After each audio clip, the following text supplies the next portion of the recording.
Hello students, good morning all of you. I hope you all are fine. I Neeraj Khare as a biology teacher of class 9. Dear students, today we start chapter 7 Diversity in Living Organism. Chapter 7 Diversity in Living Organism. So dear students, revision notes on diversity in living organism. Let me start for the revision. The revision notes on the diversity in living organism. Introduction to diversity in living organism. Introduction to diversity in living organisms. We all know that there are evidence of the living organisms present on the earth. Many organisms are not identical to each other. This variety of the living beings present on the earth is called as the biodiversity.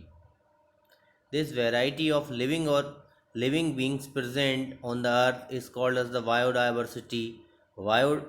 Biologists have the identified and the classified more than 1.7 million species of organisms on this earth.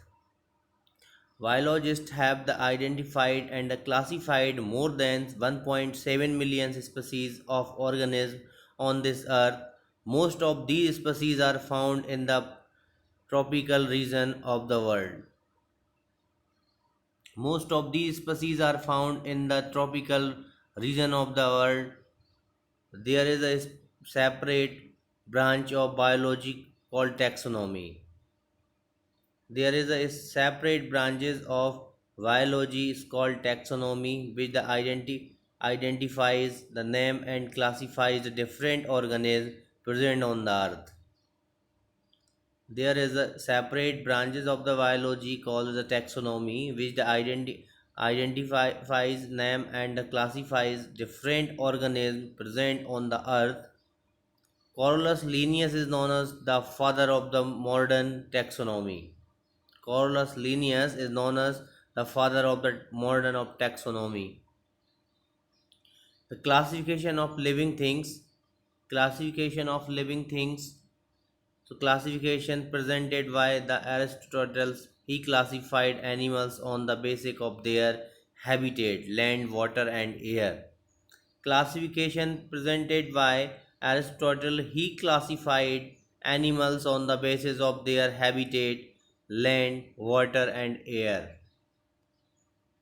What it can be easily observed that the animals that live at a particular habitat, say land, are still so different from each other.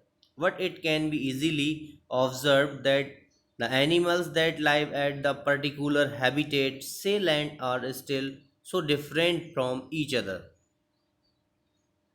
Therefore, it was decided to classify the living organism on the basis of the hierarchy. This is the hierarchical classification was based on the similarities and the dissimilarities in the characteristic of the living organism. Therefore, it was decided to classify the living organism on the basis of the hierarchy. So, this hierarchical classification was based on the similarities and the dissimilarities in the characteristic of the living organism. Organism having the similar characteristic were placed in a similar category. Organisms having the similar characteristic were placed in a similar category. Why do we need to classify organisms? Why do we need to classify organisms? It be classify organisms into the several categories. It will be easier for us to study them. If we classify organisms into the several categories, it will be easier for us to study them.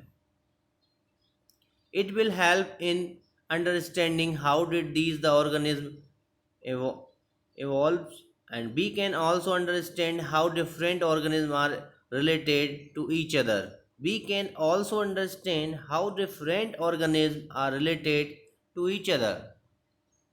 We can learn why the different organisms are found at the disconnect the geographical condition. We can learn why the different organisms are found at distinct geographical conditions. What is evolution? Students, what is evolution? So, over a courses of time, the living organism accumulate changes. These changes could be in their body type or size or their feature. This is called as evolution. Over a course of the time, the living organism accumulate changes. These changes could be in their body type or size or their features. These changes allow them to survive better with the change in the environment. So this is the called evolution. These changes allow them to the survive better with the change in environment. This is called evolution. This is the concept was introduced by the Charles Darwin. This concept was introduced by Charles Darwin. Primitive and the advanced organism. Primitive and advanced organism. Primitive organisms are the ones that have and the ancients or the body design. Their bodies haven't undergone many changes with time. They are called lower organisms. Well, they are called lower organisms. Well, so primitive organisms are the ones that have and the ancients or the body design. Their bodies haven't the undergone many changes with the time. They are called lower organisms as well. The advanced organisms are those who have recently acquired body changes. They are also called as the higher organism. They are also called as the higher organism. So, dear student, today's topic is complete. Tomorrow, will next topic is start for the revision, and I send you the today is a homework for the PDF file. So, complete your homework and send me before 8 o'clock. Dear students, thank you.